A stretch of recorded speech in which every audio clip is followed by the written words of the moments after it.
Hello student, I am Archana Pandey. Welcome to my channel bulls to better. So guys, आज हम start करने वाले हैं सिंपल इंटरेस्ट। पर सिंपल इंटरेस्ट स्टार्ट करने से पहले आप मेरे चैनल को लाइक, शेयर और सब्सक्राइब कर दीजिए। ओके, सो सिंपल इंटरेस्ट क्या होता है? इंटरेस्ट तो आप बहुत बार सुने होंगे, simple interest, compound interest. Compound interest के बारे में बात करेंगे, पर अभी पहले सिंपल इंटरेस्ट। इवन इंटरेस्ट होता क्या है, इंटरेस्ट क्या होता है और ये इंटरेस्ट आया कहाँ से? आप लोग के माइंड में आया होगा। इंटरेस्ट मेनली अगर हम लोग बात करें तो वो बैंक फॉर्म के लिए, मतलब फाइनेंशियल तरीके से, वो फाइनेंस वाले सिस्टम में होता है। बट ऐसे भी अगर हम लोग कुछ भी बोलचाल के भाषा में होता है ना, अच्छा तो अगर हम आपको ये देंगे तो उसके बदले हमें इंटरेस्ट भी चाहिए। तो इंटरेस्ट होता क्या है कि अगर हम आपको कोई चीज़ दे रहे हैं तो कुछ समय बाद आप उस चीज़ के साथ साथ उस पर और भी कुछ प्लस करके देंगे, जो कि हमारा इंटरेस्ट होता है, मतलब एक्स्ट्रा बेनिफिट। जैसे कि सपोज हमारे पेरेंट्स बोलते हैं हमने तुम्हारे ऊपर इतना इन्वेस्ट किया तो हमें उसका इंटरेस्ट चाहिए। तो हमारे पेरेंट्स के लिए वो इंटरेस्ट क्या होता है? हमारा पढ़ाई, हमारा बेस्ट रिजल्ट, इवन हम खुद सक्सेस हो पाए। ठीक है, तो फिलहाल आज हम बात करते हैं कि सिंपल इंटरेस्ट होता है क्या है, या फिर इंटरेस्ट होता है क्या है। बैंक से या फिर किसी भी चीज़ से हम जब कर्ज लेते हैं, ठीक है, अब कोई अपना पैसा आपको ऐसे ही तो नहीं दे देगा फ्री में, उसे कुछ तो चाहिए ना। तो बैंक या फिर कोई भी जो फाइनेंशियल फर्म होता है, या फिर ऐसे भी साहूकार, या फिर कुछ भी जो भी इंसान लेन देन जो करता है, ठीक है, हर एक कोई क्या करता है कि बैंक से ही लीगली लोन नहीं लेता है। कुछ लोग क्या करता है कि किसी मतलब साहूकार से या फिर किसी मतलब अच्छे पैसे वाले से बोलते भैया हमें ये चाहिए, कर्ज दे दो और हम आपको उस पर इंटरेस्ट देंगे। तो वो लोग भी मान जाते हैं और उनका रेट ऑफ इंटरेस्ट ज़्यादा होता है। और सबसे बड़ी बात कि इंटरेस्ट और उसमें क्या ज़रूरत होता है, एक टाइम तो बहुत इम्पोर्टेंट होता है कि क्या टाइम, किस लिए और कितने टाइम के लिए हम दे रहे हैं। दूसरा होता है रेट ऑफ इंटरेस्ट, कि वो जो रेट लेगा, इंटरेस्ट लेगा, वो किस रेट पे लेगा। अब हम 100 रुपये मान लो किसी को दिए हैं, हम बोल देंगे उसको कि हमको इंटरेस्ट चाहिए, पर हमको कितना इंटरेस्ट देगा वो और कब देगा वो, जब तक हम उसको वो नहीं बताएंगे तो हमको इंटरेस्ट मिलेगा कैसे? तो जब हम कोई भी चीज़ देते हैं, ठीक है, अगर कोई भी अमाउंट दे रहे हैं तो उसको हम कहते हैं प्रिंसिपल। ठीक है, कोई भी प्रिंसिपल हम किसी को दे रहे हैं और वो एक फिक्स टाइम के लिए दे रहे हैं, एक फिक्स रेट के लिए दे रहे हैं, तो जाके उस रेट और टाइम के अकॉर्डिंग उस प्रिंसिपल पे हमारा इंटरेस्ट निकलता है। मतलब कि इंटरेस्ट के लिए प्रिंसिपल, रेट और टाइम तीनों फिक्स होना जरूरी है। ठीक है, तो ये होता कैसे है? सपोज मान लीजिए कि अगर हम किसी को लोन दे रहे हैं, ठीक है, या फिर पैसा दे रहे हैं, एक ये आदमी है, ये बहुत गरीब है, या फिर इसको पढ़ने के लिए, मतलब किसी भी चीज के लिए इसको पैसे की जरूरत है। तो ये एक आया,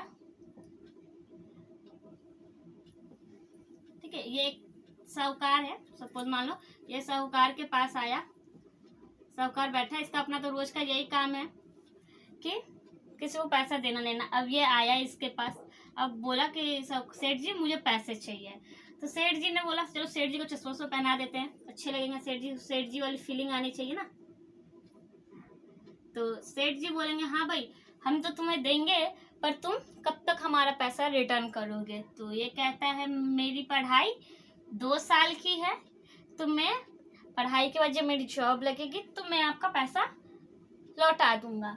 तो कहता है ठीक है, मैं तुम्हें 5,000 रुपए दे रहा हूँ, मैं तुम्हें 5,000 रुपए दे रहा हूँ, पर 2 साल के बाद सिर्फ मैं 5,000 नहीं लूंगा, मुझे उस पर 10% इंटरेस्ट भी चाहिए। क्या चाहिए? 10% इंटरेस्ट भी चाहिए। तो ये बोलता है, बेचारे को जरूरत होता है, बोलता है अच्छा चलिए ठीक है, मैं आपको 10% इंटरेस्ट भी दूंगा। तो ये 5,000 रुपए तो जो ये साहूकार देता है उसको सेठ जी देते हैं इसको पढ़ने के लिए, पर जब ये रिटर्न करेगा तो ये सिर्फ 5,000 ही रिटर्न नहीं करेगा, इस 5,000 के साथ साथ वो 2 साल का 10% इंटरेस्ट भी देगा। मतलब प्रॉफिट किसका? सेठ जी का, इन्होंने दिया 5,000 और 2 साल में अब जो इंटरेस्ट होगा वो इनका प्लस होगा, ठीक है, वो इंटरेस्ट इनको प्लस में मिलेगा। तो इस तरीके से होता है प्रिंसिपल से लेके रेट और इंटरेस्ट। तो अब मैं आप लोग को और बताती हूँ मतलब दूसरे टाइप से कि क्या कैसे इंटरेस्ट बनता है, फिर इसका क्या फॉर्मूला होता है, वो सब कुछ, ठीक है। सो गाइस आप देखें क्या मैंने नोट पे लिखा है, सिंपल इंटरेस्ट। सिंपल इंटरेस्ट के ये जो 5 चीज होते हैं ये इम्पोर्टेंट होते हैं। क्या? Principal, rate of interest, time, interest and amount. Principal यानी मूलधन जो हम किसी को देते हैं, ठीक है, उसे हम टी से डिनोट करते हैं। रेट ऑफ इंटरेस्ट इसे हम आर से मतलब डिनोट करते हैं और हिंदी में से कहते हैं दर, यानी कि वो किस रेट पे इंटरेस्ट लेगा, जो वो पैसा यानी कि प्रिंसिपल हमें दिया है, अगर कोई मतलब देनदार जो मुझे दिया है अगर पैसा, तो फिर मैं उसे जब रिटर्न करूँगी तो वो किस रेट पे लेगा, ठीक है। और उसके बाद आता है टाइम, जिसे हिंदी में समय कहते हैं, इसे हम टी से डिनोट करते हैं कि कितने टाइम के लिए हम लोग लिए हैं, ठीक है। उसके बाद आता है इंटरेस्ट, जो कि इंटरेस्ट के लिए हमें ये 3 चीज चाहिए। इंटरेस्ट को हिंदी में कहते हैं ब्याज और इसे आई से डिनोट करते हैं। और अमाउंट क्या होता है कि जो प्रिंसिपल और इंटरेस्ट होता है दोनों का एडिशन। ये इंटरेस्ट अमाउंट कौन लेता है?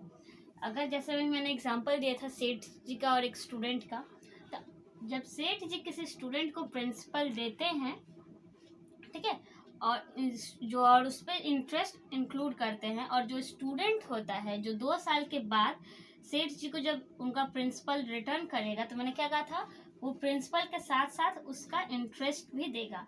तो प्रिंसिपल और इंटरेस्ट दोनों को मिला के जोड़ के जो बनता है उसे कहते हैं मिश्र धन और इंग्लिश में अमाउंट, ठीक है। तो ये तो हुआ आपका कि किसको क्या क्या कहते हैं। आई होप आप लोगों ने इसे नोट डाउन कर लिया होगा। अब मैं मतलब फॉर्मूला लिखती हूँ कि कैसे कैसे हम सबको निकालते हैं। अब मैं शॉर्ट टर्म लिखूंगी, जैसे PRT, principal rate of interest, इतना बड़ा नहीं लिखूंगी। आई होप आप लोग ये समझ गए होंगे, ठीक है। तो अब हम वो बताते हैं कि कैसे कैसे इसका फॉर्मूला होता है। अभी आप एक बार मैं फिर से रिकॉल करती हूँ। प्रिंसिपल जो हम लेते हैं, रेट ऑफ इंटरेस्ट जो हम जिससे लेते हैं उसे देना है, वो रेट जो फिक्स्ड रेट होता है कि हमें इतना % उनको इंटरेस्ट देना है, उसे रेट कहते हैं। और टाइम जो कि फिक्स टाइम होता है कि कितने टाइम बाद हम उन्हें देंगे, वो। और इंटरेस्ट जो कि रेट और टाइम के मल्टीपल से प्रिंसिपल पे निकलता है। और अमाउंट क्या होता है, प्रिंसिपल और इंटरेस्ट का एडिशन, ठीक है। अब मैं इसे मिटाती हूँ और मैं बताती हूँ। इसे बहुत सिंपल सा फॉर्मूला है, अगर आप एक बार फॉर्मूला समझ गए तो फिर कोई प्रॉब्लम ही नहीं होती। मैं सबसे पहले आपको बताती हूँ कि सिंपल इंटरेस्ट कैसे निकालेंगे। सिंपल इंटरेस्ट के लिए हमें 3 चीज चाहिए होगा। क्या क्या? प्रिंसिपल, टाइम और रेट ऑफ इंटरेस्ट, ठीक है। तो आप SI का फॉर्मूला नोट डाउन करिए। SI यानी कि सिंपल इंटरेस्ट, जिसे हिंदी में कहते हैं साधारण ब्याज, ठीक है। इसका लिए क्या चाहिए, एक प्रिंसिपल जो मैंने ही बताया था, दूसरा रेट ऑफ इंटरेस्ट, तीसरा टाइम, ठीक है, और बाय 100। अब ये बाय 100 क्यों हुआ, आपको मैंने भी बताया ना कि R जो होता है वो एक इंटरेस्ट का परसेंटेज होता है कि किस % में देंगे, जैसे 10%, 50%, कुछ भी। और मैंने क्या बताया था कि ये % क्या हो जाता है, 1/100 का मल्टीपल। तो वह इसीलिए ये 100 नीचे आएगी। मतलब अगर R कोई भी नंबर होगा तो वो नंबर यहाँ आएगा और उसका 1/100, जो मैंने लास्ट क्लास में बेसिक कॉन्सेप्ट में बताया था कि कैसे ये मतलब परसेंटेज आता है, 1/100 क्यों हुआ। तो अब आप समझ गए होंगे कि ये 100 कहाँ से आया। ये 100 है रेट ऑफ इंटरेस्ट का, ठीक है।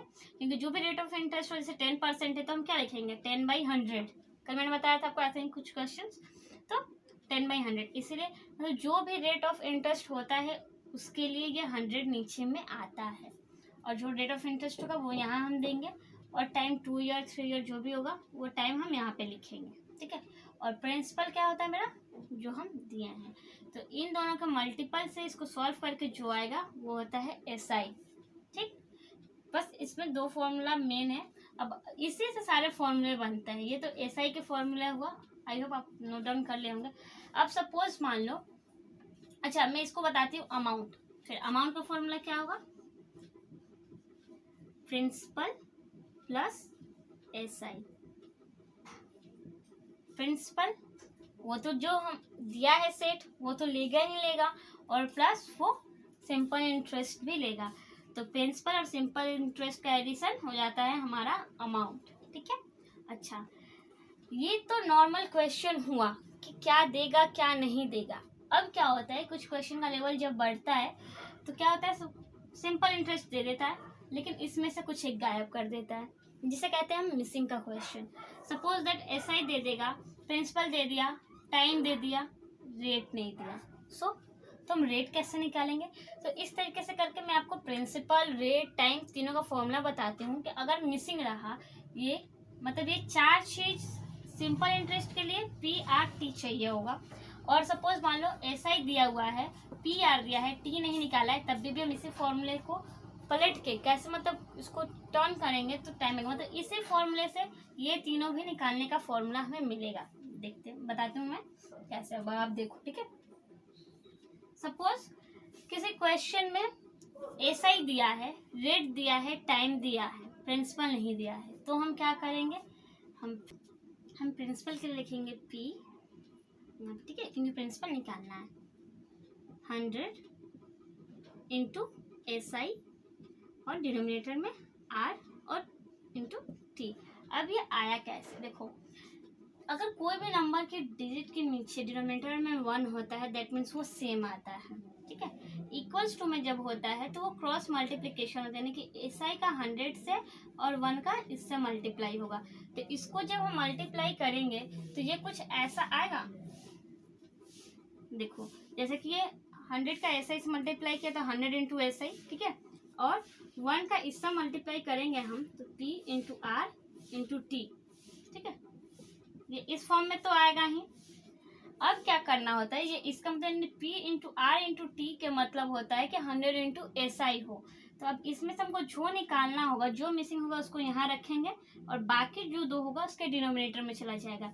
जैसे कि अब हमें P निकालना है, थोड़ा मैं बड़ा लिखती हूँ, P निकालना है तो इसके साथ जो R और T था वो क्या होगा, यहाँ से यहाँ शिफ्ट हो जाएगा क्योंकि ये मिसिंग है। तो यहाँ पे हम कर लेंगे R इंटू T। ठीक है, इसलिए ये फॉर्मूला ऐसे लिखा जाता है। आई होप आप समझ गए होंगे कि R/T कैसे हुआ और ये 100/SI कैसे आया। ठीक है, अच्छा सेम ऐसे ही रेट ऑफ इंटरेस्ट के लिए भी 100 इंटू SI और P इंटू T होगा। अब देखो R की जगह P आ गया, क्यों, क्योंकि R यहाँ पे दिया हुआ है। सेम ऐसे ही आई होप आप ऊपर मैं यहाँ साइड में कर देती हूँ। ठीक है, एक बार क्योंकि मैं फॉर्मूला रिकॉल करेंगे। टाइम के लिए क्या करेंगे हम लोग, सेम 100 इंटू SI यानी simple interest by P into R, क्योंकि अब ये 2 चीज चला गया, ये निकालना है। इस तरीके से एक देखो, एक सिंपल इंटरेस्ट का फॉर्मूला से कितना फॉर्मूला बना, 4 फॉर्मूला बना। ठीक है ना, एक अब बस आज हम क्या करेंगे कि इसको हम डिस्कस करेंगे बस फॉर्मूला, और हम क्वेश्चंस कल से करेंगे। आप लोग अच्छे से फॉर्मूला को देख के याद करना, समझना उसको, और फिर भी कोई प्रॉब्लम हो तो मुझे कमेंट बॉक्स में मैसेज करना। ठीक है, मैं एक बार फिर से फॉर्मूला को रिकॉल करती हूँ कि SI के लिए क्या चाहिए, P into R into T यानी principal into rate of interest plus time by 100। और इसी फॉर्मूला से फिर हम P को निकालते हैं, इसी फॉर्मूला से हम R को और T को निकालते हैं। P के लिए क्या होता है 100 इंटू SI R/T। ठीक है, रेट ऑफ इंटरेस्ट के लिए 100 into SI P into T, और टाइम के लिए 100 into SI by P into R। ये नॉर्मल फॉर्मूला हो गया।